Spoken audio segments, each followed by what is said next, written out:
Dans la cuisine du somptueux manoir parisien, Sophie Leclerc frottait des assiettes couvertes de mousse, tandis que dans le grand salon, les invités riaient et trinquaient sous les lustres en cristal. Pour eux tous, elle n'était qu'une employée de plus, une silhouette invisible au milieu de l'élégance. Ce qu'aucun d'eux ne soupçonnait, c'est que la femme qu'ils avaient sous les yeux était l'épouse du propriétaire du manoir, et qu'elle était sur le point de leur donner une leçon qu'ils n'oublieraient jamais. Il y a 2 ans, Sophie s'était mariée avec Antoine Moreau, un entrepreneur visionnaire qui avait bâti Technologie Lumina de rien. Le monde le connaissait comme un magnat de l'innovation, un homme habitué à brasser des millions dans des accords internationaux. Mais pour elle, il était simplement Antoine, l'homme qui la regardait encore comme si elle était ce qu'il avait de plus précieux. Ce n'était pas la richesse qui les avait unis. Sophie l'avait rencontré dans un petit café de Lyon, alors qu'il travaillait sur son ordinateur portable comme n'importe quel client anonyme. Entre rires et discussions improvisées, ils avaient découvert une connexion qui n'avait rien à voir avec le luxe. Antoine ne se vantait jamais de sa fortune, et elle ne la cherchait pas non plus. Même après leur mariage, Sophie préférait rester à l'écart des projecteurs. Pendant qu'Antoine assistait à des réunions d'affaires ou des dîners caritatifs, elle se consacrait au refuge pour animaux de son quartier, s'occupant de chiens et de chats abandonnés. Une vie simple, paisible et épanouie. Mais cette soirée était différente. Antoine avait organisé à Paris une gala annuelle pour collecter des fonds destinés aux hôpitaux pour enfants. Il avait préparé l'événement avec soin pendant des mois et était enthousiaste quant à l'impact qu'il aurait. Le manoir était rempli de politiciens, d'entrepreneurs et de figures mondaines renommées, tous profitant du faste d'une nuit censée être dédiée à l'aide. Sophie était intriguée par la façon dont ces gens se comportaient quand ils pensaient que personne d'important ne les observait. Cette curiosité s'était transformée en un plan audacieux. Elle assisterait à la gala déguisée en membre du personnel de service. Elle voulait observer de près leurs attitudes, vérifier si derrière les sourires polis se cachait de l'arrogance ou de la méchanceté. Elle emprunta un uniforme noir à la gouvernante, noua ses cheveux châtains en un chignon bas et minimisa son maquillage. Devant le miroir, elle se reconnut à peine. Avec cette apparence et un plateau en main, personne ne la distinguerait des autres serveurs. Antoine n'était pas encore arrivé, retenu par une réunion de dernière minute avec des investisseurs. Cela lui offrait l'occasion idéale pour mener son expérience sans éveiller les soupçons. Elle entra par la porte de service et personne ne remit en question sa présence. Tout le monde en cuisine était trop occupé à organiser verres et plateaux d'amuse-bouche. Elle prit un plateau de coupes de champagne et se dirigea vers le salon principal. Le spectacle était éblouissant, rideaux de velours rouge, marbre blanc, tables ornées de compositions florales fraîches et musique classique jouée en direct. Sophie retint un soupir de fierté, car c'était sa maison, mais elle le laissa s'échapper en silence. Avec un sourire discret, elle commença à offrir des coupes aux invités. Certains l'ignoraient totalement, prenant la boisson et continuant leur conversation sans même la regarder. D'autres ne répondaient pas à son bonsoir. « Excusez-moi, mademoiselle », dit une femme en robe rouge vif, levant la main comme pour appeler une employée ordinaire. Sophie la reconnut immédiatement, c'était Isabelle Dupont, connue pour figurer dans les magazines People de Paris. « Ce champagne est trop tiède, ne savent-ils rien faire correctement ?» Sophie garda son calme. « Je suis désolée, madame, je vous en apporte un plus frais tout de suite. » Isabelle souffla et tourna le visage pour reprendre sa discussion avec d'autres invités. Sophie serra le plateau, se rappelant que c'était le but de l'expérience, voir les vraies couleurs de chacun. Le spectacle ne faisait que commencer. Parmi les convives se déplaçait Claire Beaumont, l'organisatrice de l'événement et autoproclamée reine des galas caritatives de la ville. Imposante avec ses cheveux blonds teints et sa robe dorée qui scintillait sous les lumières, elle ne tarda pas à poser son regard sur Sophie. « Toi » s'exclama-t-elle en la pointant d'un doigt orné de bagues. « Comment t'appelles-tu » ? « Sophie, madame, » répondit-elle posément. « Bien, Sophie, j'espère que tu es plus compétente que le reste de ce personnel. As-tu vu à quel point ils sont lents à sortir les apéritifs ? Ce n'est pas n'importe quelle fête, c'est un événement de haut niveau, je ne tolère pas la médiocrité. » « Je ferai de mon mieux, » répondit-elle en inclinant légèrement la tête. Mais Claire ne s'arrêta pas là. Pendant l'heure suivante, elle trouvait des défauts à tout ce qu'elle faisait. La manière de porter le plateau, la position où elle attendait, même la façon de s'adresser aux invités. Elle semblait prendre plaisir à la rabaisser. Et comme cela arrive souvent dans ces milieux, d'autres invités imitèrent son attitude. Des hommes en costume sur mesure et montre en or se permettaient des remarques acerbes, certains sur le prétendu manque d'éducation des serveurs, d'autres sur la chance qu'ils avaient d'avoir un emploi, même si c'était pour servir. « Cette crevette est froide !» se plaignait un entrepreneur à moustache en posant l'assiette sur le plateau de Sophie. « Ne savent-ils pas garder la nourriture chaude? Je paie pour de la qualité !» Elle se mordit la langue, voulant lui dire qu'il ne payait rien, que la gala était caritative, mais elle se contenta d'acquiescer et d'offrir un autre plat. L'homme le saisit sans la remercier. À ce moment, Sophie entendit la voix basse d'un vrai serveur à ses côtés, un jeune homme d'à peine 22 ans qui rangeait des verres à la hâte. « Ne vous inquiétez pas, ils sont toujours comme ça, » murmura-t-il avec une pointe de lassitude. « Si vous saviez ce qu'ils me disent chaque semaine. » Elle lui adressa un regard chaleureux. « Et pourquoi restes-tu ici alors » demanda-t-elle à voix basse tandis qu'il se déplaçait entre les tables. « Parce que j'ai besoin d'argent pour l'université » avoua le garçon. « Je rêve d'étudier l'architecture, mais pour l'instant, je ne peux qu'économiser en servant des verres. » Cet échange bref donna à Sophie une dose de réalité encore plus forte. Ces gens qui se croyaient supérieurs ne l'humiliaient pas seulement elle, mais aussi des jeunes qui avaient vraiment besoin de ce travail pour survivre. Le point culminant de cette première partie arriva quand Claire réapparut, visiblement agacée. « Nous manquons de personnel en cuisine » annonça-t-elle d'une voix autoritaire. « Toi, Sophie, tu vas t'occuper de laver la vaisselle. » Sophie la regarda, incrédule. « J'ai été embauchée pour servir, madame, pas pour laver. » Claire plissa les yeux. « Écoute-moi, ma chère. Ici, tu fais ce que je dis. Sinon, tu peux partir tout de suite chercher un autre emploi. » Le salon se tut. Certains invités cessèrent de parler pour observer la scène. Sophie sentit la chaleur des regards posés sur elle. Avec un soupir retenu, elle décida d'aller en cuisine. Non parce qu'elle était intimidée, mais parce qu'elle voulait voir jusqu'où iraient ces humiliations. L'évier était débordant, assiettes et verres empilés jusqu'à l'impossible. Elle retroussa ses manches et commença à laver, l'eau chaude lui asséchant la peau. Pendant ce temps, par la fenêtre de service, elle pouvait voir les invités rire sans se soucier de rien.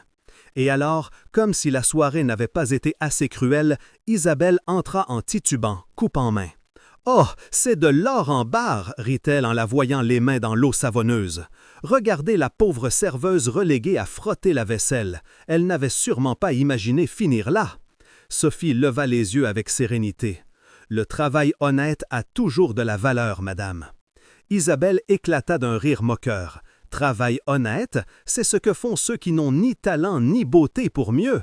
Je parie que tu es une ratée qui gagne à peine de quoi payer une chambre minuscule. » Claire apparut derrière elle et acquiesça avec cruauté. « Exactement, des filles comme toi n'arrivent jamais loin. C'est le maximum que tu auras dans la vie. » Sophie serra les lèvres, sachant que la patience avait une limite et que la sienne était sur le point de s'épuiser. Sophie gardait les mains dans l'eau chaude, tandis que les mots d'Isabelle et de Claire résonnaient dans son esprit. Ce n'était pas pour elle-même que cela la blessait, mais pour la certitude que ces femmes croyaient vraiment qu'un travail modeste définissait la dignité d'une personne. Le murmure du salon s'intensifiait. Les invités continuaient à danser, rire, discuter de voyages, affaires et héritages, totalement indifférents à ce qui se passait en cuisine. Claire revint d'un pas ferme, scrutant chaque mouvement de Sophie. « Tu laves trop lentement, dit-elle d'un ton sec. Si tu n'apprends pas à travailler efficacement, tu ne survivras jamais dans ce métier. » Sophie respira profondément. « Je ferai de mon mieux pour accélérer, madame. » L'organisatrice se pencha vers elle comme pour s'assurer que tout le monde entende. « Non, ma chère, ce n'est pas une question d'effort, c'est une question de talent. Et tu n'en as pas. » Isabelle éclata d'un autre rire. « Talent pour frotter la vaisselle? Celle-là est bonne, dit-elle en trinquant avec sa coupe. Mais bon, je suppose que même pour ça, il faut naître avec quelque chose de spécial. » Sophie ferma les yeux un instant, contrôlant l'envie de répondre. Elle se rappela que ce n'était pas encore le moment. Son plan était de résister, d'observer et de laisser la vérité se révéler d'elle-même. À cet instant, le jeune serveur avec qui elle avait parlé plus tôt s'approcha pour déposer une pile de verres. Il la regarda avec compassion. « Ça va » demanda-t-il à voix basse. « Oui, ne t'inquiète pas » répondit-elle avec un léger sourire, « mais merci de te soucier. » Isabelle l'entendit et ne tarda pas à lancer un autre commentaire venimeux. « Quelle tendresse, un serveur défendant un autre. On dirait que vous vous comprenez entre vous, hein? Une famille de médiocres. Le garçon rougit, baissa la tête et s'éloigna sans un mot de plus. Sophie sentit quelque chose se briser en elle. Elle ne supportait pas de voir comment on humiliait ceux qui ne faisaient que travailler pour gagner leur vie. Avant qu'elle ne puisse réagir, une voix forte interrompit la scène depuis le salon principal. « Excusez-moi, quelqu'un a-t-il vu ma femme? Je cherche Sophie. » Son cœur bondit. Elle reconnaissait cette voix n'importe où. Antoine était arrivé. Claire et Isabelle se regardèrent, confuses. « Votre femme » murmura l'organisatrice. « Il n'y a pas de Sophie invitée ici. » Les pas d'Antoine s'approchèrent de la cuisine, fermes et déterminés. Une seconde plus tard, il apparut à la porte en costume bleu impeccable, les sourcils froncés. En la voyant avec l'uniforme noir et les mains encore humides de l'eau savonneuse, son expression passa de la surprise à l'inquiétude. « Sophie, que fais-tu ici, habillée comme ça » demanda-t-il, incrédule. Elle lui sourit calmement. « Bonjour chérie, je faisais juste connaissance avec nos invités d'une manière plus proche. » La confusion sur le visage d'Antoine se transforma en une étincelle de compréhension. Il regarda Claire et Isabelle qui restaient figées, incapables de saisir ce qui se passait. « Me dites-vous, dit-il d'une voix grave, que vous avez fait laver la vaisselle à ma femme dans notre propre cuisine ?» Le silence fut total. De la porte, des invités curieux commencèrent à s'approcher, attirés par le ton élevé de la conversation. Claire fit un pas en avant. « Monsieur Moreau, je ne le savais pas, elle s'est présentée comme membre du personnel. » Antoine soutint son regard avec sévérité. « Et même si elle l'avait été, cela justifie-t-il l'humiliation ?» Isabelle tenta d'intervenir, chancelant un peu à cause du champagne. « Je n'avais aucune idée que c'était votre femme. Je faisais juste des blagues. » Sophie s'essuya les mains sur un torchon et se redressa. « Ce n'était pas des blagues, Isabelle, c'était des mépris. Et ça fait mal que tant de gens rient avec vous. » La jeune femme resta sans voix. Son visage passa du rouge au blanc en quelques secondes. Antoine prit la main de Sophie et la leva doucement. « Permettez-moi de vous la présenter formellement, » annonça-t-il au groupe qui s'amassait à l'entrée. « Voici Sophie Moreau, mon épouse et propriétaire de cette maison. » Un murmure traversa le salon. Les coupes s'arrêtèrent en l'air, les chuchotements se multiplièrent et les visages des invités montraient de la surprise, de la honte ou une simple incrédulité. Sophie balaya du regard tous les présents. « Ce soir, j'ai décidé de venir en tant que simple serveuse. Je voulais savoir comment vous vous comportez quand vous croyez de personnes d'important ne vous observent. Et je crains que la plupart aient échoué au test. » Un silence gênant enveloppa la salle. Antoine n'hésita pas à pointer directement Claire. « Pendant des années, je vous ai laissé organiser des événements dans ce manoir parce que je faisais confiance à votre professionnalisme. Ce soir, je réalise que non seulement vous avez failli à votre tâche, mais en plus, vous avez humilié ma femme devant tout le monde. » L'organisatrice tenta de se sauver. « Monsieur Moreau, je vous en prie, ce n'était pas mon intention, je voulais juste maintenir l'ordre. » Sophie l'interrompit. « L'ordre ne se maintient pas avec du mépris, il se maintient avec du respect. » Isabelle, désespérée, essaya de s'esquiver dans la foule, mais Antoine l'arrêta d'un seul regard. « Mademoiselle Dupont, n'aviez-vous pas quelque chose à dire sur les gens qui n'arrivent jamais loin ?» demanda-t-il avec ironie. Elle bégaya, incapable de répondre. Sophie profita pour faire un pas en avant. « Le travail de service n'est pas indigne. Indigne, c'est de penser que l'on vaut plus qu'un autre être humain juste parce qu'on porte une robe chère ou un nom célèbre. » La tension était si dense qu'on pouvait la couper au couteau. Certains invités baissèrent les yeux, d'autres feignirent de chercher la sortie. Seuls quelques-uns osèrent acquiescer en silence, comme s'ils reconnaissaient leur propre faute. Soudain, une dame âgée aux cheveux blancs et à la robe bleu marine se fraya un chemin dans la foule. « Vous avez tout à fait raison, Madame Moreau, dit-elle d'une voix claire. J'ai été élevée par une femme qui nettoyait des maisons, et c'était la personne la plus honorable que j'ai connue. » Sophie lui adressa un sourire reconnaissant. « Merci de le dire. Votre mère serait fière de vous. » Ce geste chaleureux contrastait avec le froid qui régnait autour. Antoine décida de porter le coup final. L'accord que le mari d'Isabelle cherchait avec Technologies Lumina est annulé. Nous ne faisons pas d'affaires avec ceux qui méprisent les autres. Un murmure parcourut à nouveau la salle, teinté d'alarme cette fois. Certains entrepreneurs échangèrent des regards nerveux, comme s'ils craignaient pour leur propre contrat. Sophie serra la main d'Antoine. « Laisse-les voir leurs reflets, chérie. Parfois, la honte est le meilleur enseignant. Et si on faisait un petit jeu pour ceux qui lisent les commentaires? Écrivez le mot « croissant » dans la section commentaires. Seuls ceux qui sont arrivés jusqu'ici comprendront. Continuons l'histoire. Le salon entier semblait s'être figé. Les regards des invités allaient d'Antoine à Sophie, de Claire à Isabelle, comme si personne ne savait quoi faire ensuite. Les coupes étaient encore levées, mais plus personne n'avait envie de trinquer. Non, il n'est pas nécessaire d'aller à ces extrêmes, tenta de dire Claire d'une voix tremblante. Nous pouvons clarifier les choses en privé. Le privé s'est terminé au moment où vous avez décidé d'humilier ma femme devant tout le monde, répondit Antoine avec fermeté. Un couple d'entrepreneurs se regardèrent mal à l'aise et se décalèrent vers les murs, comme pour se dissocier du scandale. Sophie, cependant, ne perdit pas son calme. Elle fit quelques pas vers le centre du salon et s'adressa à tous. « Ce soir, j'ai vu comment vous riviez de moi, comment vous me traitiez comme si je ne valais rien. Mais ce qui me blesse le plus, c'est de penser que si cela avait été une autre personne, quelqu'un qui dépend vraiment de ce travail pour nourrir sa famille, vous l'auriez traité de la même façon ou pire. » Un murmure traversa l'endroit. Certains baissèrent la tête, honteux. D'autres croisèrent les bras, feignant l'indifférence. Soudain, un homme aux cheveux grisonnants, assis près de l'orchestre, éleva la voix. « C'est exactement ce que j'allais dire. Il y a un moment, Mademoiselle Dupont a exigé que nous changions la musique à son gré et m'a appelé incompétent devant mes musiciens. Ce n'est pas la première fois que quelqu'un ici nous traite comme si nous étions invisibles. » L'orchestre entier acquiesça en silence, et plus d'un invité toussa, mal à l'aise. Sophie se tourna vers Isabelle. « Ce n'était pas seulement avec moi, c'est un schéma. » Isabelle essaya de sourire, mais son visage trahissait la honte. « Je voulais juste quelque chose de plus joyeux.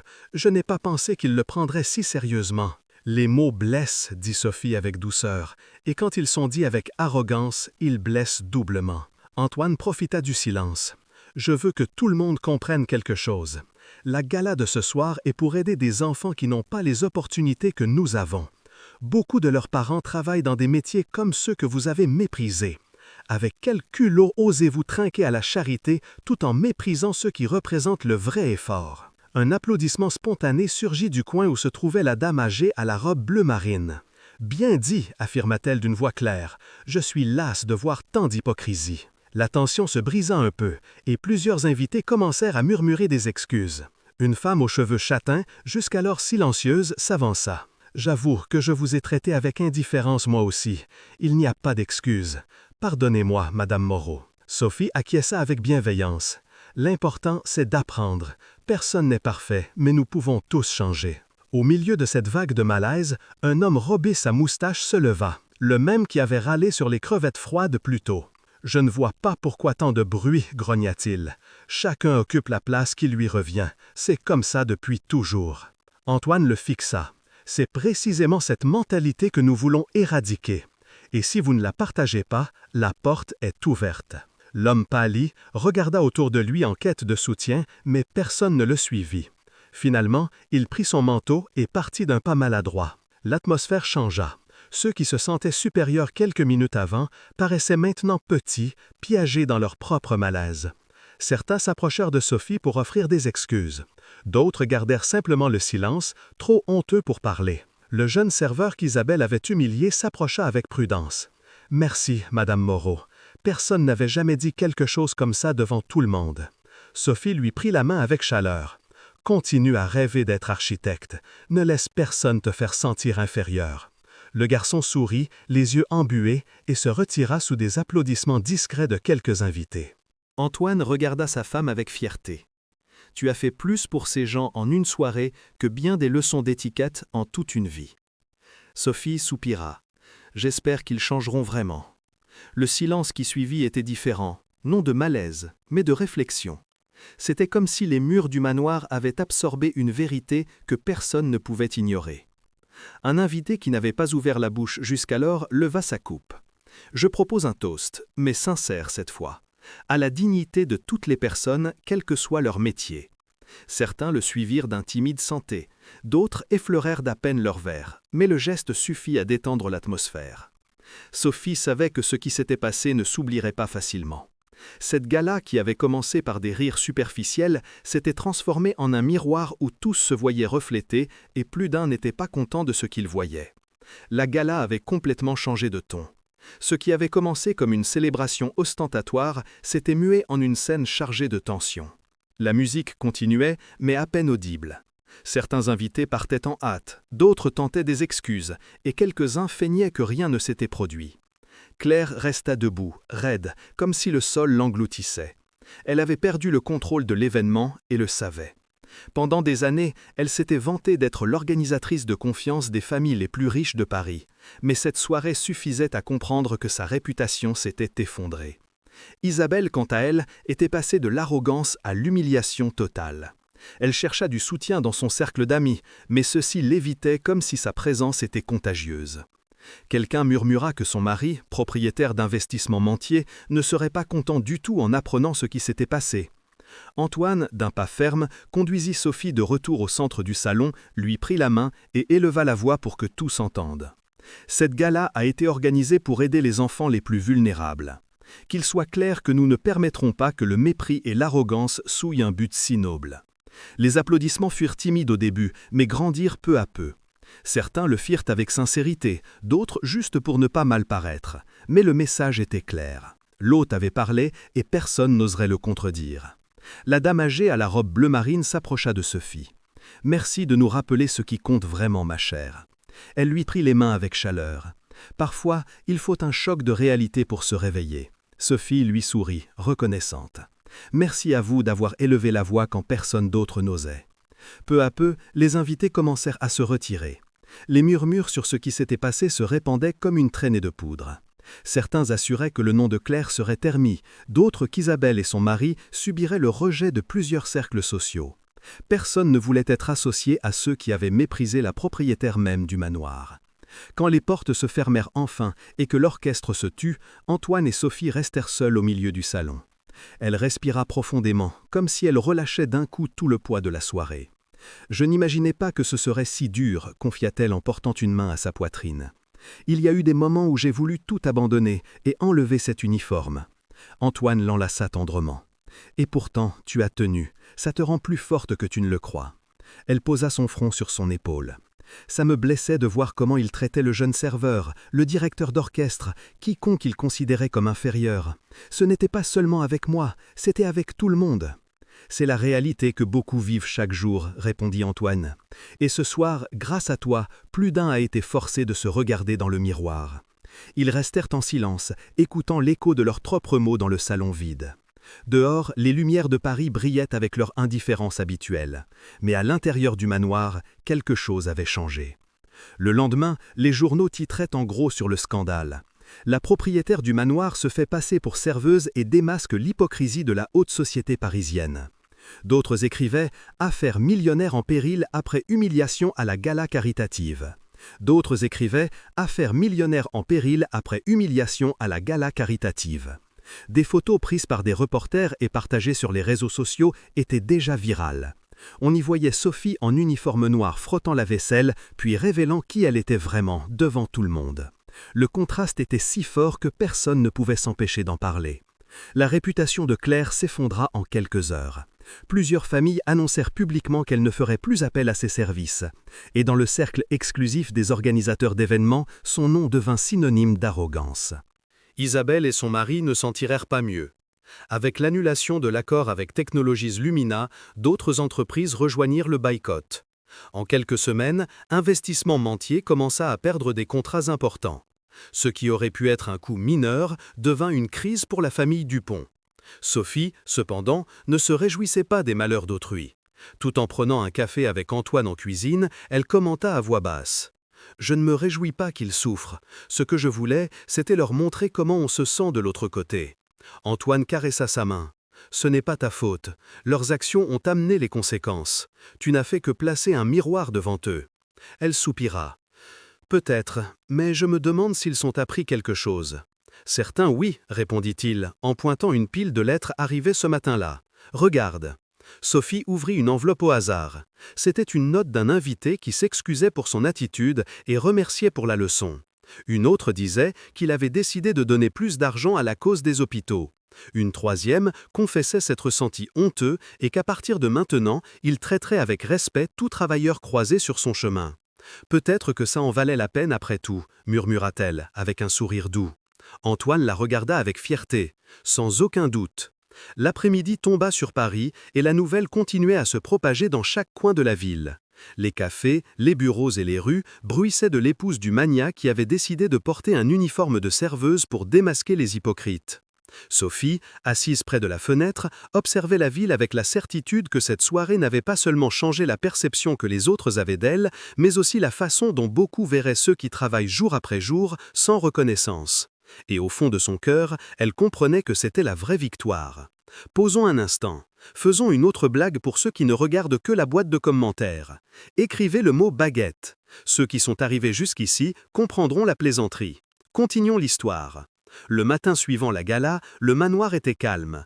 Il ne restait que des traces de coupes vides et de fleurs fanées, comme un rappel silencieux de ce qui s'était passé la nuit précédente. Sophie se leva tôt, descendit en cuisine et se prépara une tasse de café. Quand Antoine entra, encore les cheveux en désordre du sommeil, il la trouva assise près de la fenêtre, pensive. « Tu n'as pas pu dormir ?» demanda-t-il en se servant du café. « Pas assez », répondit-elle. « Je pense encore à tout ce qui s'est passé. » Antoine s'installa en face d'elle et l'observa en silence quelques secondes. « Tu regrettes ?» Sophie secoua la tête calmement. « Ça me peine que cela ait été nécessaire, mais je ne regrette pas. Ils devaient le voir, ils devaient se confronter à eux-mêmes. » Il prit sa main avec tendresse. « C'est ce que j'admire chez toi. Tu aurais pu révéler qui tu étais dès le premier commentaire grossier, mais tu as choisi de tenir. Tu voulais vivre ce que des millions vivent quotidiennement et tu l'as fait sans te plaindre. » Elle sourit avec mélancolie. « Je l'ai fait parce que je savais que je pouvais l'arrêter à tout moment. J'avais l'option de dire « je suis la propriétaire de cette maison » et tout s'arrêterait.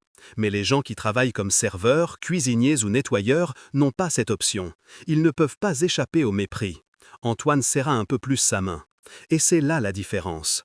Le privilège n'est pas seulement avoir de l'argent, c'est avoir la possibilité de choisir. Sophie acquiesça, regardant la ville qui s'éveillait derrière la fenêtre.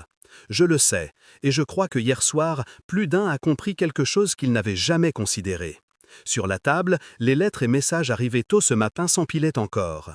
Des invités s'excusant, des entrepreneurs s'engageant à plus de dons, même des travailleurs anonymes remerciant Sophie pour avoir montré aux riches ce que signifie vraiment la dignité. Elle prit une lettre et la lut à voix haute. « Merci, Madame Moreau. Je n'aurais jamais pensé que quelqu'un de votre position se mettrait à notre place. Ça m'a donné du courage pour continuer en moi. » Elle resta silencieuse un instant, les yeux brillants. « Ça vaut plus que n'importe quel titre. » Antoine l'enlaça par les épaules. « Et c'est parce que tu as fait quelque chose que peu osent, montrer la vérité. » La journée avança entre visites de journalistes, appels de connaissances et rumeurs qui continuaient à se propager dans chaque point de la ville. Certains l'appelaient un scandale, d'autres le décrivaient comme une leçon sociale. Pour Sophie, ce n'avait été qu'un acte nécessaire. Cette nuit-là, en marchant dans les couloirs du manoir vide, elle s'arrêta devant le grand salon où tout s'était déroulé. Elle se rappela les rires, les remarques acerbes, le silence gênant et, enfin, les visages honteux. Elle ferma les yeux et respira profondément. Antoine apparut derrière elle et l'entoura de ses bras. « À quoi penses-tu » ? « À ce que, même si ça n'en a pas l'air, quelque chose a changé, dit-elle. Peut-être pas tous, mais certains ont compris, et c'est déjà un début. Un début que tu as provoqué, répondit-il en l'embrassant sur le front. Ils restèrent en silence, profitant du calme. Et à ce moment, Sophie sut que la plus grande leçon n'était pas pour les autres, mais pour elle-même. Elle avait découvert la force de sa propre voix, la capacité de transformer une simple scène en une expérience qui marquerait beaucoup. Le lendemain, les titres continuaient à se multiplier, les réseaux sociaux bouillonnaient de débats, et les noms de Claire et Isabelle étaient synonymes de honte publique. Mais pour Sophie et Antoine, le plus précieux était la graine de respect et de conscience qui avait été semée. Car la vie trouve toujours des façons de nous rappeler l'essentiel. La dignité ne dépend pas d'un nom, d'un titre ou d'un compte en banque. La dignité est dans la façon dont nous traitons les autres. Sophie sourit, convaincue que bien qu'il reste beaucoup à faire, cette soirée avait allumé une étincelle qui pourrait grandir. Et si elle parvenait à changer ne serait-ce qu'une personne dans sa façon de regarder autrui, tout en aurait valu la peine. Le manoir retomba dans le silence, mais en son sein résonnait une vérité que plus personne ne pourrait ignorer. La grandeur d'une personne ne se mesure pas au luxe qui l'entoure, mais à l'humilité avec laquelle elle traite ceux qui la servent. Les jours suivant la gala furent un tourbillon. Tout Paris semblait parler de ce qui s'était passé au manoir Moreau. Il n'y avait pas un café, une gare ou un réseau social qui ne répète la même histoire. l'épouse du multimillionnaire qui s'est déguisée en serveuse et a mis en évidence l'élite parisienne. Les journaux publiaient des titres accrocheurs. La leçon d'humilité de Sophie Moreau ébranle la haute société. Une serveuse qui s'est révélée être la propriétaire du manoir. Orgueil et préjugés à la gala caritative. À la télévision, les débats se répétaient à longueur de journée. Certains présentateurs la louaient comme une héroïne moderne. D'autres, plus cyniques, insinuaient que tout avait été un coup de pub pour magnifier l'image d'Antoine et de son entreprise Technologies Lumina. Ils disent que c'était planifié pour gagner de la notoriété, commenta un journaliste dans une émission matinale. Si c'est le cas, c'était brillant, mais aussi manipulateur. Sophie, depuis chez elle, écoutait ces commentaires en silence. Antoine, assis à ses côtés, lui prit la main. « Ne les écoute pas, il y aura toujours des critiques. » Elle soupira. « Je sais, mais ça me blesse, qu'ils pensent que c'était un spectacle. Je l'ai fait parce que je voulais montrer la vérité. » Antoine sourit tendrement. « Ceux qui te connaissent savent la vérité, et ceux qui ont appris la leçon ce soir-là aussi. » Pendant ce temps, Claire tentait de se défendre dans des interviews. Elle apparut sur une chaîne de télévision, le visage fatigué et le maquillage impeccable. « Je ne savais pas que c'était l'épouse de Monsieur Moreau », déclara-t-elle. Le présentateur haussa un sourcil. « Et cela justifie-t-il d'envoyer une supposée serveuse laver la vaisselle devant tout le monde ?» Claire bégaya et changea de sujet. En quelques minutes, sa défense devint une confession indirecte de culpabilité. Les réseaux sociaux n'eurent aucune pitié, les commentaires la ridiculisèrent et sa réputation finit de sombrer. Isabelle ne s'en sortit pas mieux. Les yeux larmoyants, elle posta une vidéo où elle tentait de s'excuser. « J'avais trop bu ce soir-là, j'ai dit des choses que je n'aurais pas dû, balbutia-t-elle. Si j'ai offensé quelqu'un, je m'en excuse. » Les internautes réagirent durement. « Ce n'est pas l'alcool, c'est ton vrai caractère », commenta quelqu'un. Les masques tombent quand les gens croient que personne ne les observe. Au milieu de tout ce bruit, Sophie reçut des centaines de messages de soutien. Lettres manuscrites, e-mails, publications sur les réseaux. Beaucoup venaient de travailleurs ordinaires, cuisiniers, nettoyeuses, infirmiers, chauffeurs. « Merci de montrer que notre travail a de la valeur », disait une lettre signée par une serveuse de Bordeaux. « J'ai aussi ressenti le mépris des riches, et vous voir à ma place m'a donné de la force », écrivait un concierge de Marseille. Sophie lut chaque message avec attention. Certains la touchèrent jusqu'aux larmes. « Antoine, regarde ça », lui montra-t-elle. Elle dit qu'après m'avoir vue, elle s'est enhardie à exiger de meilleures conditions à son emploi. Il l'enlaça par les épaules. « Ce sont les fruits de ton courage. » Mais la polémique ne s'arrêta pas là. Une importante chaîne de télévision l'invita à une interview en direct. Antoine hésita à accepter, craignant qu'on la manipule, mais Sophie fut claire. « Je ne veux pas me cacher. Si je peux vraiment transmettre un message, je dois le faire moi-même. » Le studio était éclairé de projecteurs intenses. Face à elle, le présentateur, connu pour son style incisif, commença sans détour. « Madame Moreau, certains disent que ce que vous avez fait était un montage, que vous déguiser en serveuse n'était qu'un truc pour générer des titres. Que répondez-vous à ces accusations ?»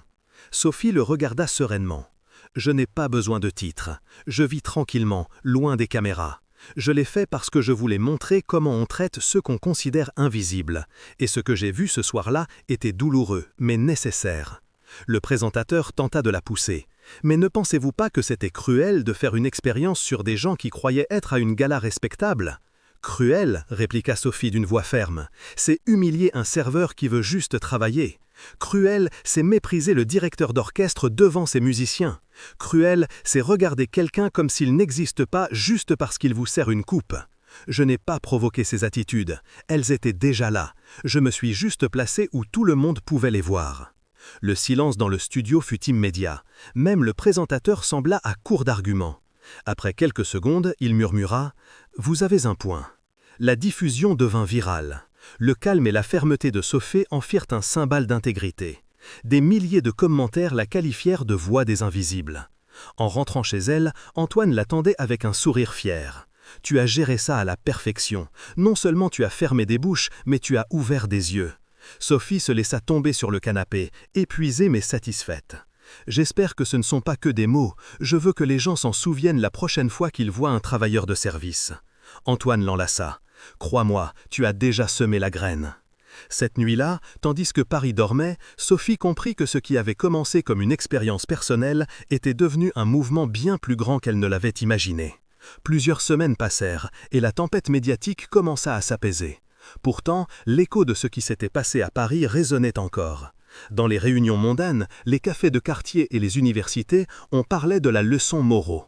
Certains l'utilisaient comme exemple d'humilité, d'autres comme avertissement de ce qui arrive quand on méprise les autres. Sophie et Antoine reçurent une invitation pour une gala caritative à Marseille.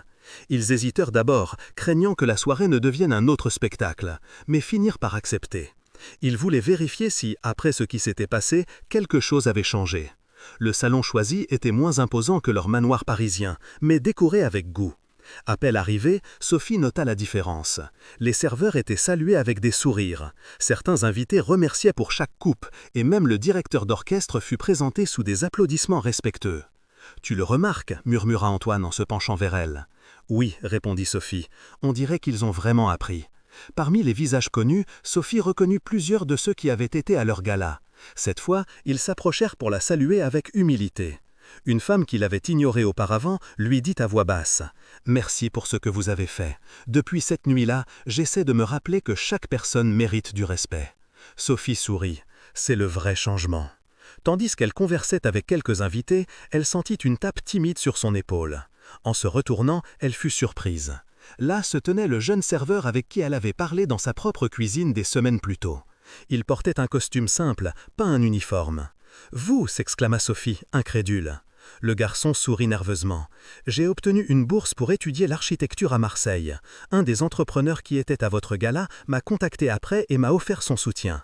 Il a dit qu'il ne pouvait pas effacer ce qu'il avait fait cette nuit-là, mais qu'il voulait le réparer en m'aidant. » Les yeux de Sophie s'emplirent de larmes. « Je suis si heureuse pour toi, tu ne sais pas à quel point je suis fière. » Le jeune inclina la tête avec respect. « Ça ne serait pas arrivé si vous n'aviez pas porté cet uniforme. Je n'oublierai jamais ce que vous avez fait. » Antoine, qui écoutait la conversation, posa une main sur l'épaule du garçon. « Travaille dur. Un jour, nous construirons quelque chose avec toi. » Le jeune acquiesça, ému, et se retira, laissant Sophie le cœur débordant.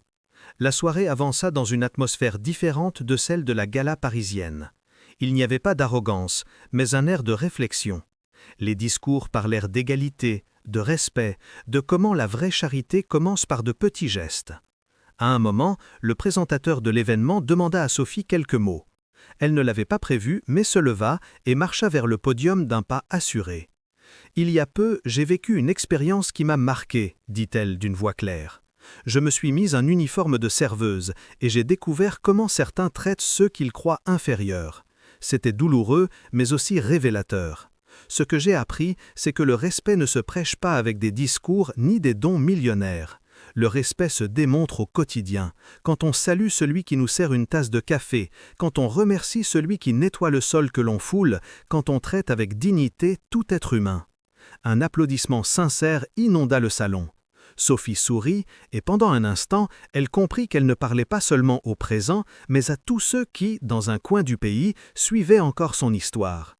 À la fin de la gala, tandis qu'ils marchaient ensemble vers la voiture, Antoine lui dit à voix basse « Te rends-tu compte de ce que tu as accompli ? Sans le vouloir, tu es devenue une inspiration. » Sophie le regarda avec douceur. « Je ne sais pas si je suis une inspiration, je sais juste que si mes actes ont aidé à changer ne serait-ce qu'une vie, alors tout en valait la peine. » Antoine lui caressa le visage. « C'est précisément le pouvoir de quelqu'un comme toi, mené par l'exemple. » De retour à l'hôtel, Sophie contempla la mer illuminée par la lune. Elle ressentit la paix. L'histoire qui avait commencé par une simple expérience avait transcendé bien au-delà de son intention initiale, et au fond de son cœur, elle comprit que la vraie richesse n'était pas dans les luxes, ni même dans le manoir parisien, mais dans le fait de semer le respect là où il n'y avait que de l'arrogance. La dignité ne s'achète pas, elle s'honore, et c'était la leçon qu'avec chaque pas, elle continuerait à partager. As-tu aimé cette histoire? Raconte-nous dans les commentaires quel moment t'a le plus ému et note l'histoire de 1 à 10. Souviens-toi de liker la vidéo, de t'abonner au canal et d'activer la cloche pour ne pas manquer nos prochaines histoires pleines d'émotions. Et si tu veux continuer à t'évader, voilà sur l'écran une autre histoire incroyable qui te captivera dès le début. Merci de nous avoir accompagnés et à bientôt dans la prochaine.